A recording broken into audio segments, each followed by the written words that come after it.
here. I'm going to get to all your recording access here. We got a lot of hands raised, so we'll go one at a time. And if we got follow-ups, we'll get to those. But let's start it out with Bill Rabinowitz from the Columbus Dispatch. Bill. Stud, how are you? Good. The middle of your line is probably the biggest question mark. Can you kind of describe how that's shaking out so far? I know Harry's not doing the team stuff. Who's playing center primarily, and how do you look at those three spots? I think it's going good so far. A lot of guys getting reps. Matt Jones and Luke are getting the majority of the reps at the center position right now, but Jacob James is getting some too as a young guy. So those three, all three of those guys are doing pretty well in there so far, handling things pretty good. And the guard spots, we got, again, a nice rotation in there. Paris and Josh Fryer's rotating in there. Jacoby, Trey LaRue. So we got some Jack Jamison, some guys that are rotating at the guard spot. So it's going pretty well so far. It's good to hear your voices in midseason form. All right, we'll go next to Austin Ward, Lettermen Row. Hey, Stud, when you mentioned Josh Fryer, what is it about him that he's seemingly made a little bit of a jump here for you this spring? Yeah, again, his athleticism is what excited me in recruiting. He was a basketball player. He's a guy that's 6'5", but he has the ability to bend and play really low. And those two things were the things that intrigued me about him when we first got him in recruiting. And it's only gotten better through training with Mick. And now he's getting stronger. He's got a little edge to him. And he's a guy that's got some grit. He's got some toughness. He shows up every day and he's learning and he's putting things together, but he's got some grit. And I like that. So that's what's kind of what's got him going. All right, let's go next to Dan Hope from 11 Warriors. Dan? Yeah, Greg, obviously Paris is making that move from, starting out at tackle to, playing guard right now. Just how do you think he's handled that transition, and what do you think can make him a successful guard? Well, he is the same thing as Fryer. He is a kid that's very, very mentally tough. Both those kids are. And without that first, you wouldn't be able to make that transition because there's a little bit of difference sometimes between tackles and guards as far as athleticism and finesse and toughness and grit. And both those guys have the ability to do that and go inside. And Paris is such a student of the game. I mean, he studies the game. He's in my office. Sometimes I got to kick him out because I'm sick and tired of seeing him, because he's in there every day wanting to know this and wanting to know that. How do I get an edge on this? So his attention to detail and his toughness and I want to play, coach, is why he's made the transition so smooth so far. All righty, next up we'll go to Brendan Gulick, Buckeyes Now on SI. Hey, Stud, kind of a two-part question here. One, what's the one thing that you really hope you can accomplish here over the last 2 weeks of spring practice, or is this just continued reps and building chemistry? And two, how do you think this group is, handling the quarterback battle that seems to be neck and neck right now? I don't think they have a clue about the quarterback battle. I think they're so focused on trying to get better. It's funny. I was just in the meeting writing this down. Of all the guys that we got that are here right now, there's 11 guys in my room that it's their first spring. 11 guys. And I just sat there. I was just talking to Jerry. I said, you think these guys are veterans and those things because they've been here, but they lost last spring. They lost last summer. They lost to camp. So they've lost a year of development. And here's 11 guys that I've got a certain expectation level about, which it's not going to change. It's going to stay there. But then I realized this is the first time that 11 of these dudes have gone through spring. So instead of getting ahead of myself, I'm just enjoying the fact that we've had 9 solid practices and we can go get some technique work and we can develop some toughness. Because until that foundation's built, you're not going to go on. You're not going to further and start talking about how we can do things and what you can do and those things until we build that foundation. And I've enjoyed it. I think they're buying in, but it's still 11 of those guys are still learning how to get this done, how to be mentally tough. Some are further along than others, but they're all developing through it. So that's going to be my focus till the end of this spring, is getting that foundation built in a lot of young guys, because the Thayers and the Knicks, they're coming along. They know how to do this. They know how this goes. They know what they need to work on to take them to an elite level. But it's those other 11 or 12 guys that need that foundation built, and that's what we're working on. All right, let's go next to Doug Lemerise, Cleveland.com. Hey, Stud, when you have two veteran tackles like Thayer and NPF and a great young tackle prospect like Paris, what was your decision-making process like in deciding that it would be Paris as the guy who would work at guard this spring? And did you give any consideration to maybe moving one of those tackles inside? I absolutely did. And the reason I didn't was, again, right now, and again, it could change. I don't think it's gonna, but it was to keep those two guys. They were two of the best tackles in the country last year. They proved it. They're growing. They can help those guys inside, and to have two guys on the edge, like those two guys that can protect those young quarterbacks, that was really what I thought was going to be the best for us. And Paris's ability, his athleticism, his quickness with him and Fryer, because you forget, Fryer's a fantastic tackle too. So's Dwan. There's two more tackles that are can really be good tackles in my opinion. But those two kids' ability to bend, their quickness, their agility, allowed them to go into that guard spot without changing the edge protection for our young quarterbacks. So that was really one of the major factors. Thanks, Stud. All righty, let's go next to Tony Gerdeman, Buckeye Scoop.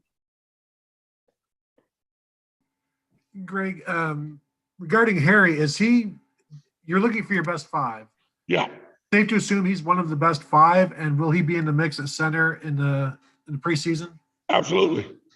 There's no question. I would assume he's going to be one of the best five. But again, these young guys are getting the reps and getting the work. But when the preseason comes, Harry's going right back into that mix, whether it be at center or whether it be at guard.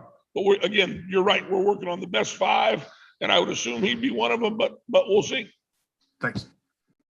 We'll go next to Stephen Means, Cleveland.com.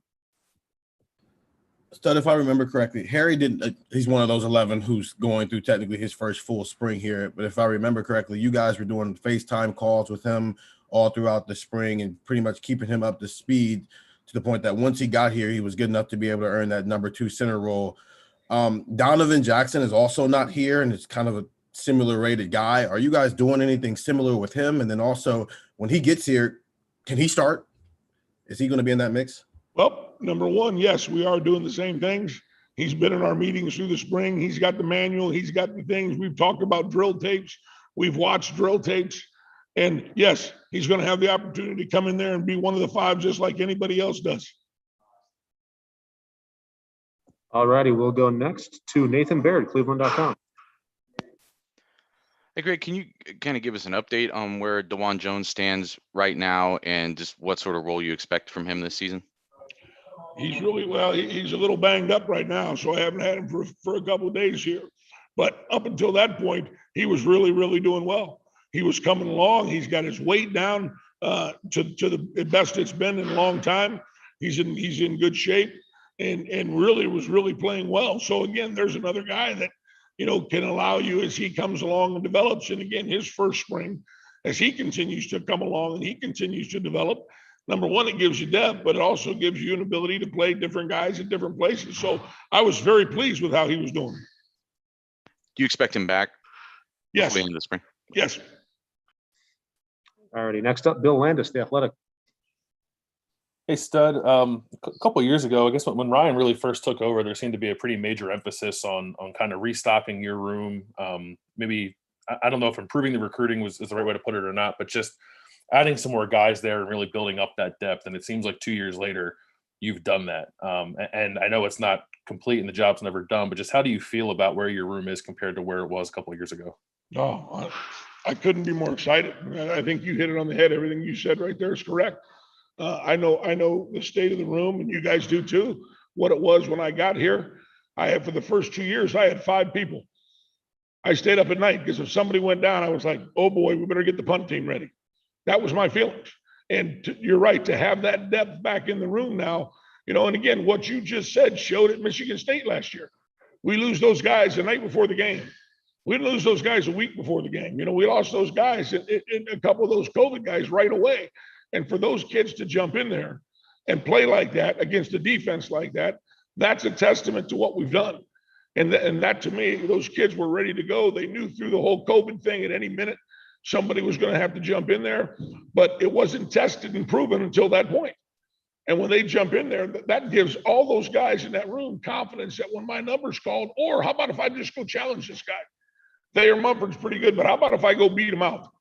And now that's in that room. So all the other guys now, when you go to practice, you better be at your best. Because if you're not, that guy's very well capable of doing the job as well. And that's what it should be.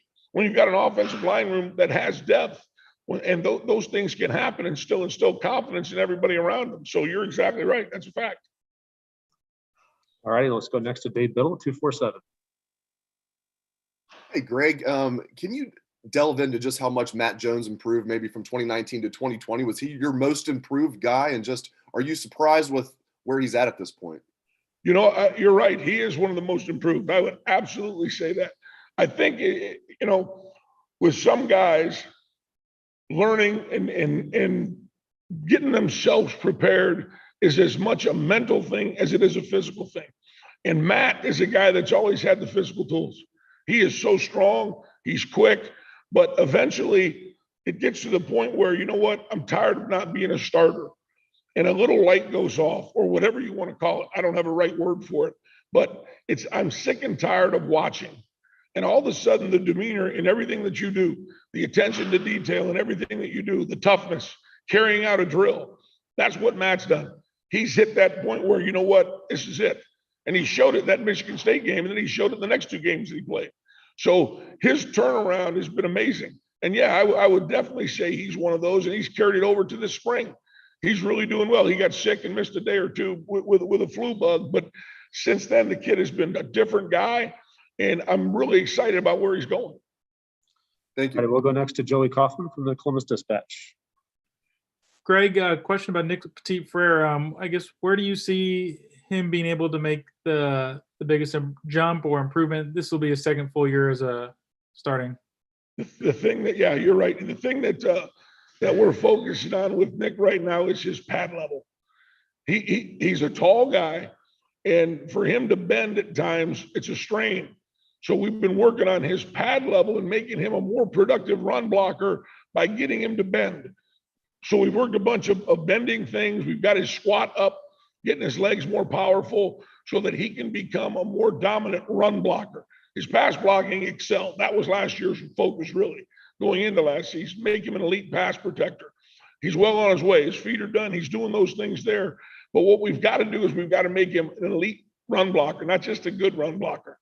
I would say that's where he was. He's got to become elite, and that's what we're focusing on now. All righty, next up, Tim May from Lettermen Row. Tim. Thank you, Mike. Hey, Stud, by the way, what's it like to have a nickname Stud? That must be cool. But then past that, Thayer Munford, can you describe him in a nutshell of why you think he now is elite, and how far has he come in that regard? I can't tell you how far he's come. It's unbelievable. He realized, I think, the whole thing goes back to that back surgery. If you want to trace it all the way back in the chronology of the thing, is he hurt that back and he missed 8 months of lifting, of developing, of everything. And he came back that next season and he played pretty well, but he knew he wasn't playing at a level that he was proud of. Not only us, but a level that he thought he could play at. Coach, I'm so much better than that. Then he gets a year of training in the offseason. He's as strong as he's ever been. He's moving as quick as he's ever been at 320 pounds. And his attention to detail and technique totally has changed. And I think at the end of the season, when we sat down and talked about it, obviously the degree was important, but more so is, Coach, I haven't peaked yet, man. I can be better than this. And I think he realized that part of the reason that he came back was to attain that level of, I'm not just really good, I'm the best. And he's got a chance. He's got a chance to be the best tackle in the country. If he wants to focus on it and pick up where he left off last year and do those things, he's got a chance to be the best. And that's really what he's chasing. He's chasing the fact that he wants to be elite. He wants to be a first rounder. He wants to be the best in the game. And I think that's what's driving him. And it's really, really good. Ready, next up, Jeremy Birmingham, Lettermen Row. Hey, Greg, with 11 guys that have never taken a spring snap, with a bunch of other veterans returning, how are you able to work in Ben Chrisman and Zen Mahalski this winter and spring to make it valuable for them as opposed to just kind of standing by watching? Brilliant question. And the problem, the first week, they missed the whole first week due to sickness. So that puts us a little bit more behind the 8 ball. But the thing about those guys is the time that we get in the spring, Jeremy, with individual drills and segmented pod circuits against the defensive line, that's where they have to excel. And that's where they're getting most of their work right now. And the good thing is Coach Day will always rotate 3 groups in a team period to get them reps. It's less than the other guys, there's no doubt. But like you said, that's the development of those young kids in the drill situation. We have time and individual. That's where they're getting a ton of their work right now because their foundation obviously is behind those guys. To take a guy like that and throw him out in the team period and say, hey, here, go run all these plays that we have, block all these protections, their mind's swimming. So to put them in that situation is not productive. The foundation of technique and how to be tough and how to use your hands to block, that's where I am with those guys. And the good thing is in the springtime, we get the majority of time to do that with those guys. All right, we'll do 2 more. First one to Patrick Murphy, 247. Patrick. Hey, Greg, you talked about building that depth, but how big has versatility been in doing that? It seemed like last year you were able to put guys at different spots and not miss a beat. How important has their versatility been? I can't tell you how important, because there's a lot of times that you'll go somewhere where, and this guy's a backup and that guy's a backup, this guy's that backup, meaning there's not a lot of versatility. But the fact that, like, you go back to having athletic guys and recruiting athletic guys that can play multiple positions. The Harry Millers, go back to Michael Jordan, go back to all the guys that have played multiple spots, the ability to still get your best 5. And if a guy goes down, who's the best 6? It might be a tackle that has to go to guard. It might be a backup guard that has to go to tackle if those guys aren't developed. So the ability to mix and match those guys because of, number 1, their athleticism and the ability to play both those positions. And number 2, what is their knowledge?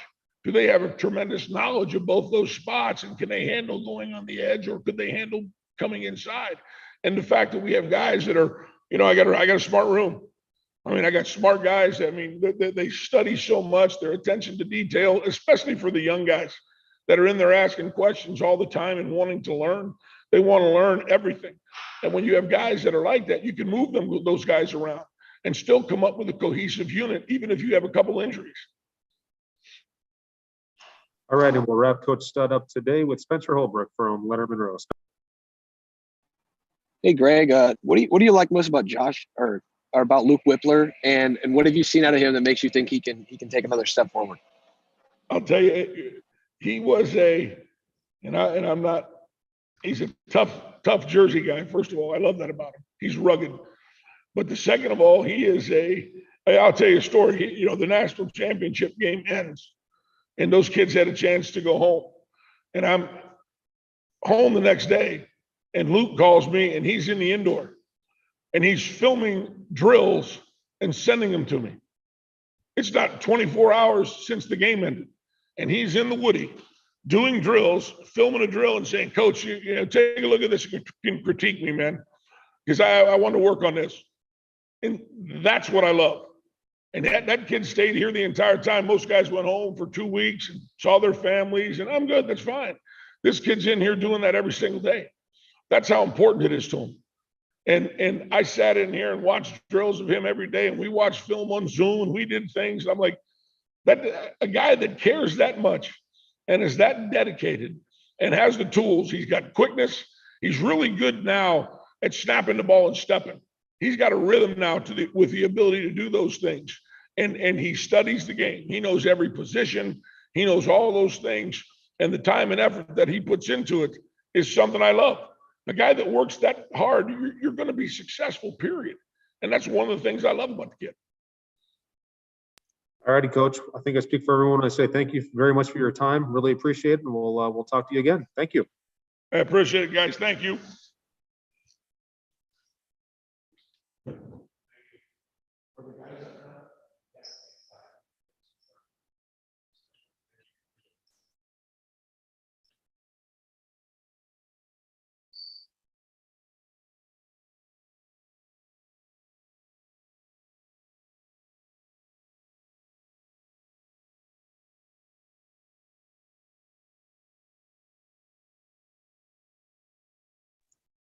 All right, folks, we're efforting to round up a couple linemen for you. Obviously, on our list is Nick Petit Frere, Matt Jones, Luke Whippler, and there's a fourth one that I'm forgetting. But there's a we'll have a good selection of O linemen for you, and then we also I've rounded up some photos of these guys as well, and I'll send that out later on this afternoon with a link to the recording for this one. Still working on getting all your recording access and all that, but I'm recording as well, and we'll put that on a box for you after we're done.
righty, folks.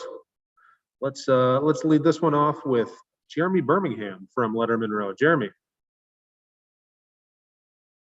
Hey Thayer, how has these few weeks of spring practice been for you? Just the opportunity. We talked to you at the start when you got back, but have you seen the jump that you wanted to see from yourself in these first few weeks?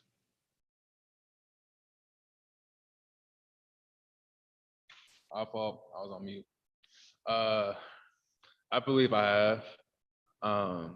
There's a little things I still need to fix for myself. It's going against Zach Harrison, Tyree Smith, and Javante, all practice, of course. But also at the same time, though, it's like I'm working to get better and I'm making them better as well.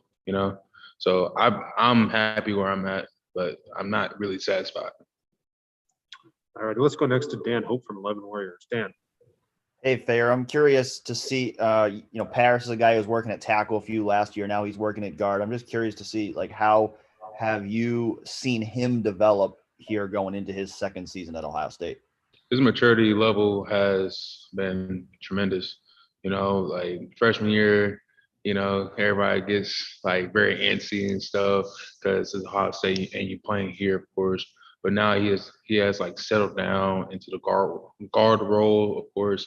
And also, he's trying to help out his classmates and the guys under him as well, just to make sure he's pushing them and he pushing me to actually keep getting better. Even though I might have my bad days, he might have bad days. We all pick each other up too. So it all works all the way around, from walk-ons to me. All right, we'll go next to Austin Ward from Lettermen Row. There, I don't think many of us were talking about Josh Fryer maybe being a guy to line up next to you with that starting unit, at least during the spring. Did that surprise you at all, his development, and what have you seen working alongside him? Looking back at Josh Fryer from last year, practice and stuff, to this year. Last year, he was more of all right, I'm here. Let's go get it, And now he's more mature, meaning that he likes to work. He likes the competition, and his work ethic has been good, and we all see it. I see it, Coach Stud sees it, the coach staff sees it too. He's like, we're gonna have a good guard or a good guy, all around player. So I'm happy for him too. All right, we'll go next to Tim May from Lettermen Row. Tim. Thanks, Mike. Hey, Thayer, I asked Coach Stud about you a while ago, and he basically, I don't know if he told you this, but he basically said you have the potential to be perhaps the best tackle in the country this year. That was part of what you guys talked about when you opted to come back. And do you see that in you? And, what do you see that you finally need to add to your arsenal to get over the top, so to speak? Well, I do believe I will be the best tackle that's coming out of next year's draft, of course. But, I just believe that if you keep working at it, you're going to get there, But I'm happy that he said it, but also I'm not really satisfied from where I'm at right now. So yeah, like I said before, I appreciate him for saying that, but at the same time, I got to keep building myself and my mental state as well, and my technique too. All right, next up, Nathan Baird, Cleveland.com. Thayer, can you kind of give us some insight what you've seen from Matt Jones over the past year, and do you see him as being so talented that he could still be a starting guard or starting center, either one, going into the fall? It could be either one. To be honest, it's just his work ethic has to get. He's going to get better. I know that for sure. He might have he didn't have his first 2 years here. He didn't have that great of career here at first, but his mental state has been a lot better, and I'm proud of him for actually achieving his goals. All righty, we got 3 more O linemen waiting for you, so we're gonna have this be the last question for Thayer, and then we're gonna go to Luke Weipler. Next up is Patrick Murphy. Patrick. Thayer, you talked to us about wanting to be a leader this spring and stepping up. How have you done that now? What are you, 8, 9 practices in? Give us some examples of how you've become more of a leader for this team. Leader by example, and also leader just to help them out, of course, because, they might not get how coaches and stuff, but also at the same time, though, I'm there to actually help them out. You know what I mean? And I love doing that. Like sometimes the young guys come up to ask me like, how can I do this? How can I get better at this? I just give them my advice, and they work at it. And it's young guys young guys under me right now is going to be great leaders in the near future too. But I'm there just to help everybody else and have everybody else on the same page for how practice is going to go and how our O-line unit is going to go as well. Awesome. Thank you very much, Thayer. Really appreciate your time. Thank you.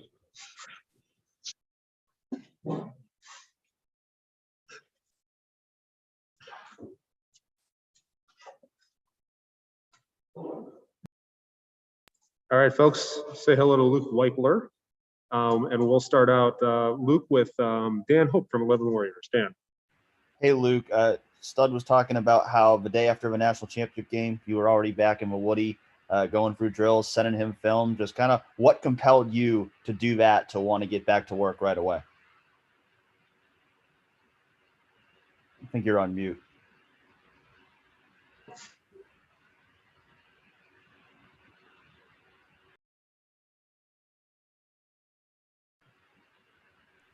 Sorry about that. Well, after the national championship game, obviously there was a really sour taste in everyone's mouth. I mean, that was a tough loss and a tough pill to swallow. And for me, I know what I'm up against this year, and with the Josh Myers obviously leaving for the NFL draft and Wyatt Davis leaving for the NFL draft, there's 2 open jobs on the O-line, and I want to make sure that I put myself in the best position to be in the best shape and be working on my tools and everything that I could personally do to be the best player I can be. All right, let's go next to Tim Hall from 97.1. Tim. Hey, Luke, I'm wondering, we've heard it throughout the course of time, how guys from New Jersey, whether it's guards in basketball or college football players, there's a certain type of toughness, and Stud was saying you possess the same thing. I was wondering where that comes from, and would you be a Long Island guy or a Jersey Shore guy for the beach when you're back home? Well, yeah, I mean, that's pretty much the stereotype you hear a lot, is that Jersey tough. And I feel a lot of that comes from like kind of how I was raised personally, my parents being hard workers and showing me what it was like to work hard and work for things you want. Things are never handed to you in life. Everything that you want, you have to work for and strive hard to achieve. And for me, I mean, I try to own that mentality as best as I can, and every day put hard work in and stack days up against each other. And after that, you'll get a nice payout. That's kind of how I like to look at things. And also, I'm a Jersey Shore guy all the way through, Long Beach Island. All right, next up, Bill Rabinowitz, Columbus Dispatch. Hi, Luke. Can you just kind of describe the competition at the middle spots, the guard and the center spots, and how intense it is, and how determined you guys are to make sure that you're at the level of the tackles? I think for us, I mean, our tackles set a great example of what it's like to be an impact player and be great at your craft. With Nick on one side and Thayer on the other, they're a prime example of what everyone in the room is striving to be. So for having them as the pillars, I think inside the competition is going great. I mean, I think all of us came here to compete. I mean, I think that's one of the main things of recruiting here is you hear a lot is iron sharpens iron. And for all of us, I think every day we come in with the mindset that even though we're competing, we're all still trying to get better with each other. We're all trying to help each other out. If I have a question, I can ask Matt Jones. If Matt has a question, he can ask me, and we can all kind of bounce it off each other to get better every single day. And I think a lot of that too has to do with the D-line, the best D-line in the country, in my opinion. Week in and week out, seeing them every day really helps. Thank you. All right, let's go next to Spencer Holbrook, Lettermen Row. Spencer. Luke, where have you seen the biggest jump for yourself from last season to this season? Because there's only 4 months ago, I guess, that you guys played in the national championship game. What is it like to make the jump in 4 months, and where have you made that big jump? For me, I think it's just really getting comfortable in the offense and gaining my strength and my athleticism in the weight room. I think Coach Mick and his staff this offseason, I really bought into the strength program. I mean, last year I was here the full winter, and then we got cut short and had to get sent home for coronavirus. But I mean, this year having a full spring and really being able to develop properly and getting stronger, faster, quicker, all those important things have really helped me so far this spring on the field. And also too, having this offseason to kind of know the offense and be a little more advanced and learning maybe more of the calls and learning my part in doing so as the center has really helped. All right, next up, Nathan Baird, Cleveland.com. Hey, Luke, your coaches sometimes talk about tackles and guards being able to move around as if they're really interchangeable. I'm skeptical of that somewhat.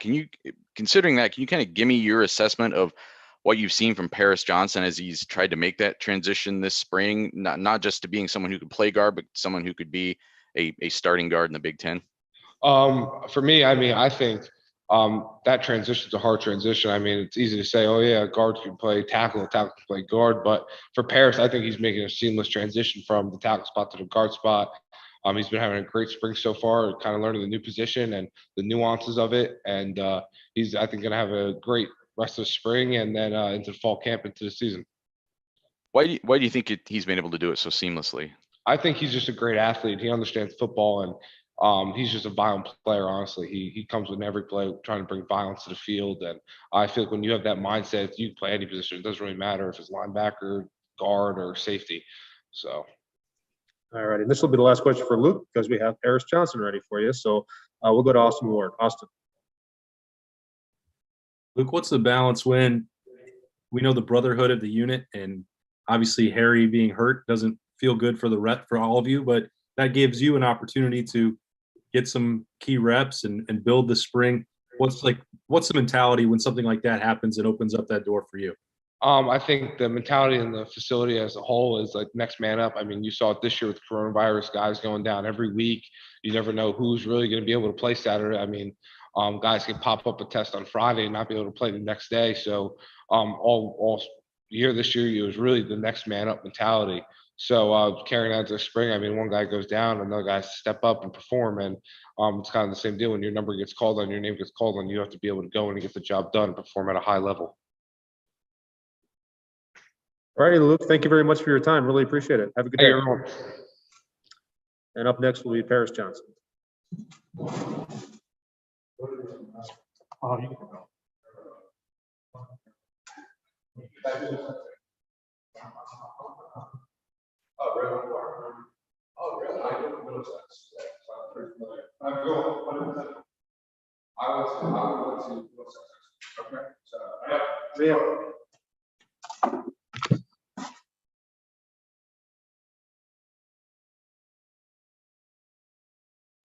Hello.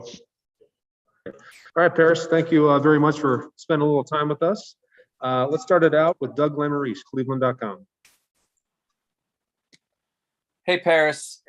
When you decided to come to Ohio State and you saw, the depth chart and where guys were, did you have in your head at all that you would have maybe a pretty good chance to be a starting tackle as a sophomore? And how does it feel now when you have, two really veteran guys ahead of you and it feels like you're maybe in line for a position switch for this year? Yes. When I first was recruited here, I took a look at the depth chart and I sort of made some assumptions. And I saw that, that by my sophomore year, there would be a spot at tackle. But with everything that's happened, I'm more than happy to play guard, because Coach Day said he wanted to have the best 5 people play, and he saw it fit with me at being at guard, and I'm more than happy to play, that position. Thank you, Paris. And let's go next to Bill Rabinowitz from the Columbus Dispatch. Paris, what has the adjustment been like? What's been the biggest thing you've had to learn switching from tackle, which I'm assuming you played your whole life, to guard? I think the biggest thing is I feel like when you're a tackle, you're usually on an island. So you're working by yourself, or you might have some help from your guard, depending on, where the ball is cutting, but a lot of the times you're by yourself. So now at guard, you're always helping your center, you're always helping your tackle. So I feel like it's sort of switching a mindset. You can't have a tackle mindset at guard, but I've learned to take, I would say, the abilities that I've learned at tackle as far as being able to read linebackers and safeties and corners. I've tried to utilize that at guard. So I'm able to see the bigger picture. So I would say that's definitely helped. Thank you. All righty, next up, let's go to Dan Hope from 11 Warriors. Dan. Hey, Paris, obviously you got a little bit of playing time in the college ball playoff last year at guard. How valuable were those reps to you in preparing you to now compete for a starting guard spot? Those reps were really valuable. I would say in those moments, I was just really excited to be out there and play.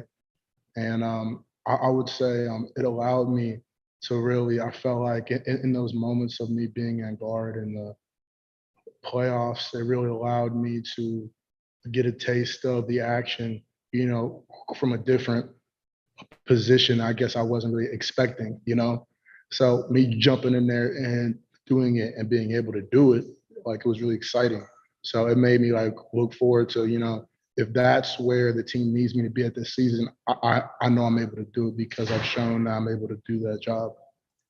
Had you been practicing at guard at that point? Okay, can you repeat that? Had you been practicing at guard at that point? Yes, I did practice at guard. I split time during those couple weeks. I guess the week and a half, like before those games, I split reps between tackle and guard, going back and forth, depending on like the series.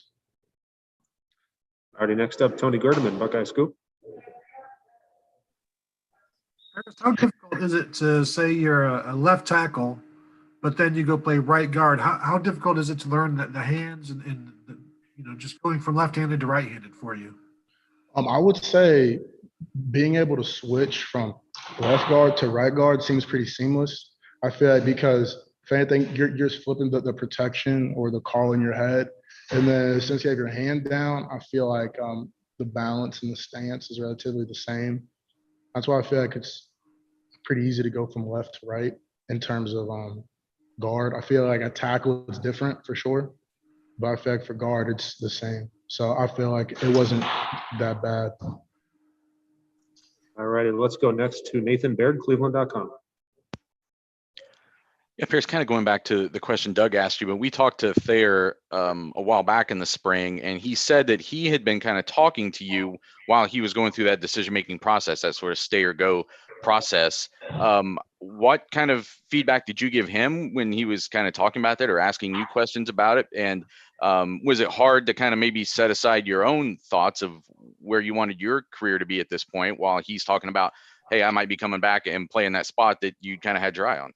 I feel like that just speaks on the brotherhood that, that goes on here, because obviously like Thayer knew, where my mindset was at. But I feel like, for him to come to me and he kept it real with me and he was telling me his thoughts on coming back, and he asked me, what were my thoughts on it? And, and I was telling him, I was like, at the end of the day, most important thing is, and which we agreed on, which he brought up was, him getting his degree and then being able to go the highest that you can when you leave this place, to maximize that opportunity. And we agree, for me personally, I told him just to pray on it and go and do what, where he felt peace. And then that should be the decision. He said he felt peaceful coming back. So I told him, you shouldn't go against that feeling. So I was all for it. He felt excited about it. He had peace about coming back and, having a great season. So I was excited about it. All righty, we'll do two more because we got Nick Petit-Frere waiting for you. First one to Bill Landis. Bill.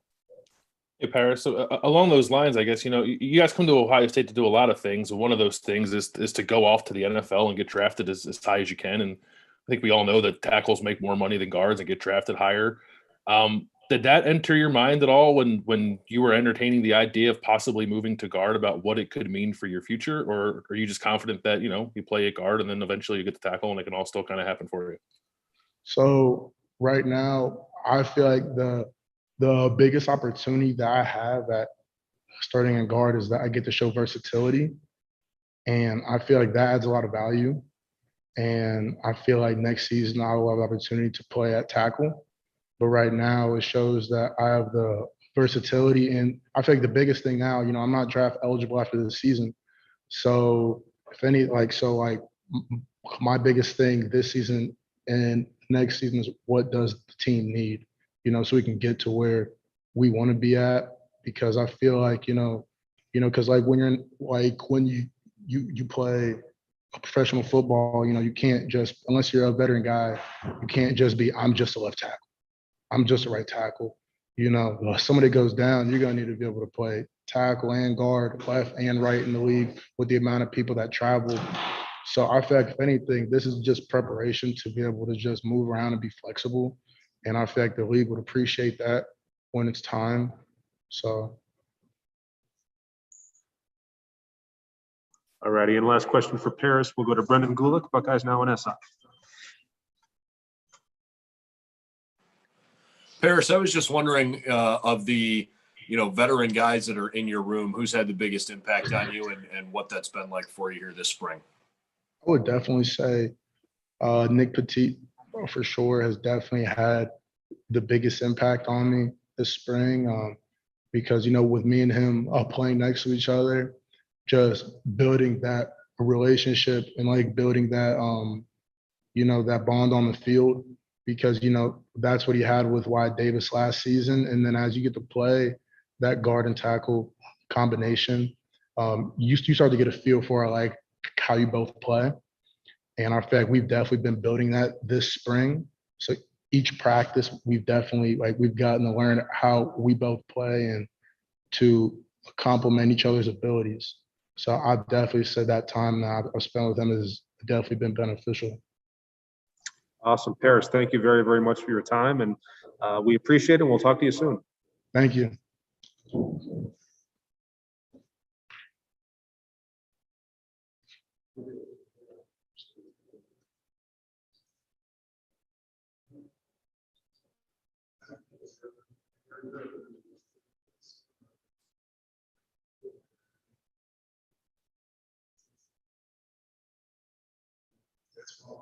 I appreciate it.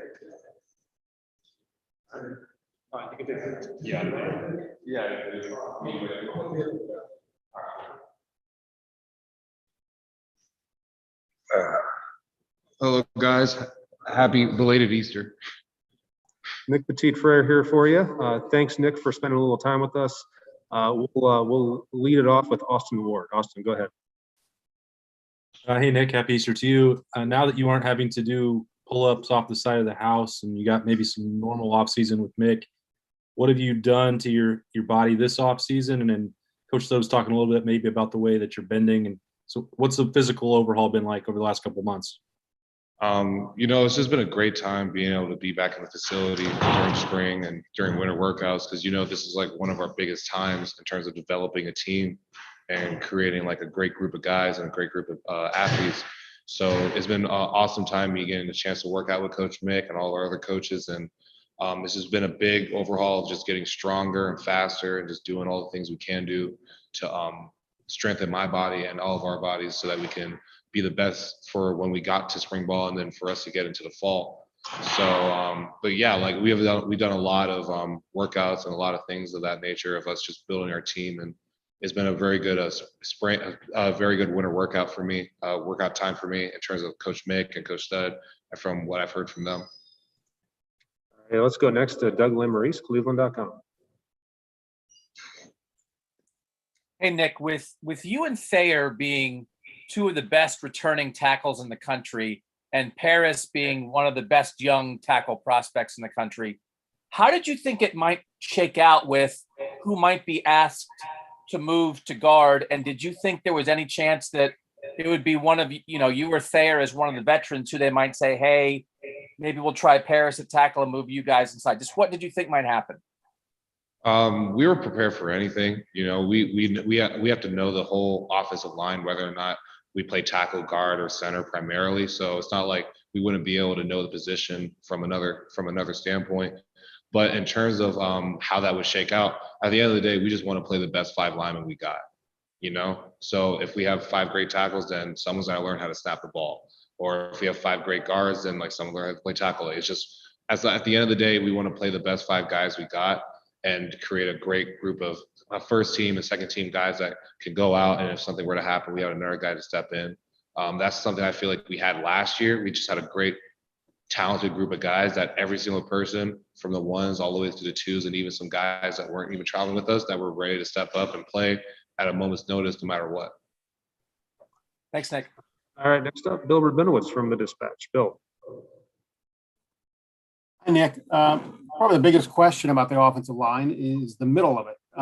Tell me how you think it's shaking out. Tell me what who stood out to you. I'm not asking you to predict who's going to start, but what are your impressions of those guys competing? I've been really impressed with the middle of our offensive line. Like, a lot of people have questions about the offensive line every single year. It's like, oh, how are the tackles going to do, or how the middle of the line is going to do? And every year, it's always our job for us to go and just prove people wrong. Every single one of those guys have been doing really well. Josh Fryer's had a great spring ball. Matt Jones been doing well. Luke's been having a great spring ball, playing a little bit of center. And Paris as well has also had a great time playing as well. So all these guys have shown a lot of great skill and a lot of intuition about the position they're playing and about how to be an offensive lineman. So it's been very impressive watching all those guys roll and have a great spring. Thank you. All righty, next up, Patrick Murphy, 247. Patrick. Nick, we were just talking to Paris, and he said that you were the guy who's impacted him the most this spring. What have you done to kind of work with him? I know he's playing next to you right now. So what have you done to kind of provide that impact on him? Well, I think he probably looks at me as like an older guy, like someone to look up to. Because I mean, me and him were competing for the spot last year, and like through competition, we make each other better. Iron sharpens iron. So we would always communicate and stuff like that. And now with me and him playing together, now he's kind of looked towards me about like, well, how did you and Wyatt maybe do this? And like, although I would tell him like, yeah, me and Wyatt did this, me and Wyatt did that. Like now it's me and him. Like it's about what we can do together. So that's the big important thing that I've kind of instilled to him, that like, it's his story. It's his time for him to show what he can do and to be the player that he can be, that we all know he can be. So it's been more about just like him growing and developing as a player, and along with me just still developing as a player, but also being like a guy that's been here before, that's seen it before, and that can give him just a little bit of encouragement or guidance in terms of anything he needs. All righty, we'll go next to Joey Kaufman from the Dispatch. Joey? Nick, you were draft eligible after last fall. Did you give any thought to the idea of declaring, or and if not, why'd you feel comfortable staying and all that? I gave a little bit of thought to it, but I felt comfortable coming back for another year because I felt like I had a lot more to prove. I had a lot more for me to show on the field. And I wanted another opportunity to have another great winter, to have another good summer, good spring, and another chance for me to come out and play with these guys and possibly get a chance for us to win a national championship and get back on that field, All righty, let's go next to Jeremy Birmingham from Lettermen Row. Jeremy. Nick, for you and Paris, you were both the top-ranked tackle in the country coming out of high school. You were each, had all these high expectations. It took you 3 years to get on the field as a starter. Here's Paris now as a sophomore who's playing a different position. Do you guys have the ability to sort of share some of the struggles that you've had to get through to get to where you are, and has that helped keep you guys closer? Oh yeah, for sure. I mean, everyone's journey here is different. Some people's journeys start as soon as their freshman year, and then they just start rolling. And some people, it takes them 4, maybe even 5 years for them to go. Everyone's journey is different, but through that, like struggles and like tribulations that we had to go through, come like the growth and development of not only a player, but more importantly, a person. So that's kind of was the big thing that me and Paris would probably talk about, and what we would share. Like we would talk about the growth of ourselves, not only as a player, but about the person.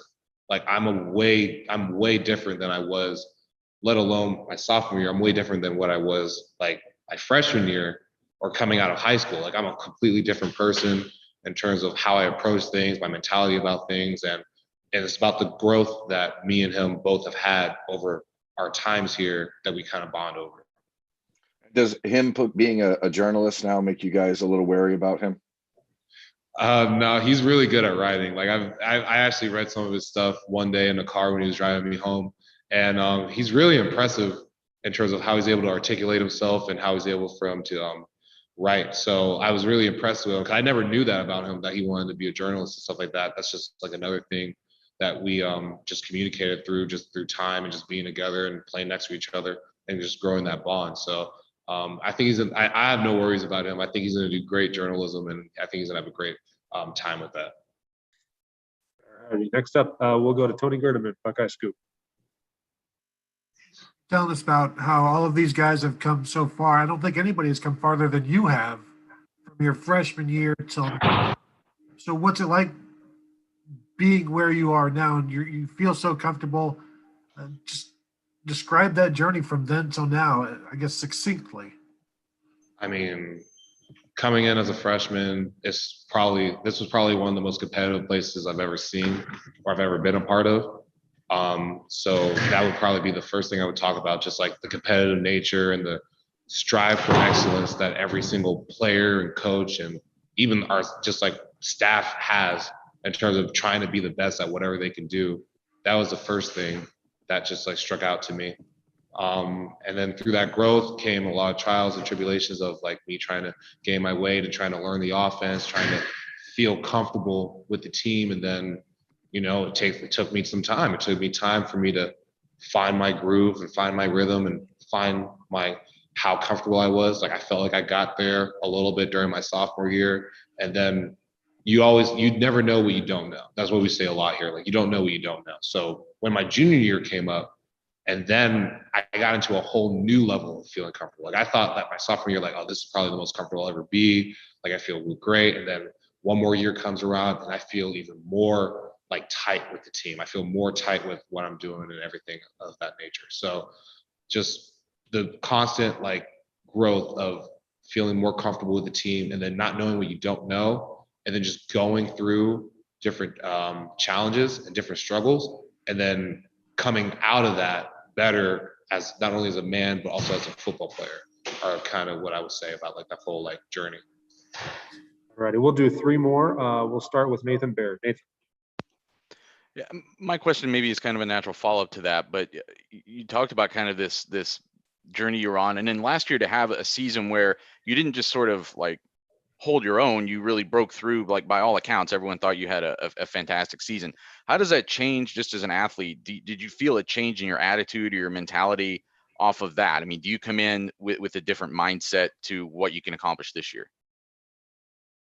In some areas, like obviously like the main goal is for me to improve on what I did from the season before. Like I'm not going to just forget about what I've done. I'm going to make sure that like what I've done is to try to improve on the things that I've done and not just to stay the same, but to be even better. So that's like the main goal. But in my own mentality, it's really about just do what I've been doing.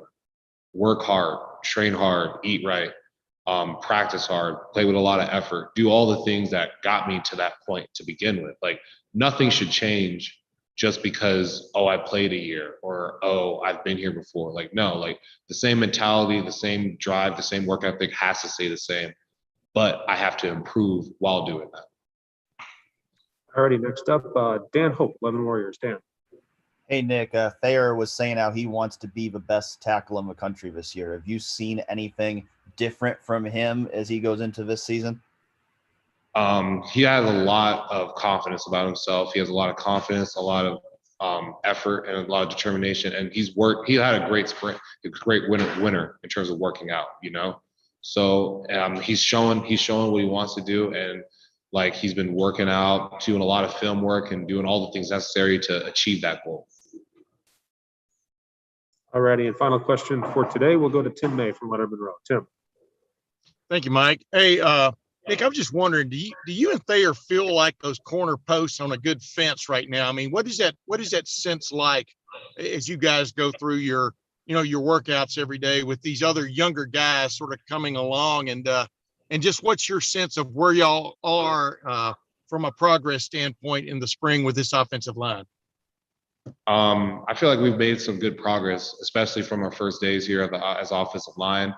we got a good group of guys and we're developing each and every one of us, and we're creating that edge that we need to have as offensive linemen. We're also creating that sort of discipline and work ethic that also takes for us to be offensive linemen, for us to keep the same consistency that we've had over the past 3 years I've been here and for the years prior to that. So I know me and Thayer are both just looking at it from the perspective of like, we're the older guys in the room. We have a responsibility not only to lead and inspire people around us, but also to create and foster like a sense of like determination and growth within our own like unit ourselves. Yeah, who is one guy that's really made strides that people don't know about yet? This on that offensive line. I mean, it's tough for me to pick one. Like I already told you about like Josh and Barrett and Luke, but all of them. But I mean, all three of those guys and Matt Jones, like all three of those guys, they made a lot of strides in terms of, you know, putting in the extra time and film work to get the football IQ. Because that's something that not a lot of people really talk about, is just like that natural intelligence that like when something goes wrong or when something kind of changes, to be able to go on the fly and make it work, or being able to understand film study, understand the things that they need to see. I would say that Josh Fryer and Matt Jones are really good in that department. I would say Luke's really good at being able to have that football IQ as well, and being able to make things work on the fly and just be able to make small changes here and there to help himself. And then with Paris, I mean, his just toughness and aggressiveness have just been something of like just amazing to watch. You know, he's always had that aggression coming out of high school, his first year here, and it's just showing on the field now. Like everyone talks about it. Awesome. Thank you very much for your time, Nick. Really appreciate it today. Thank you.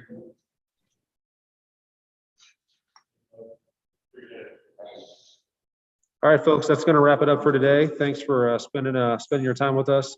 We will talk to you on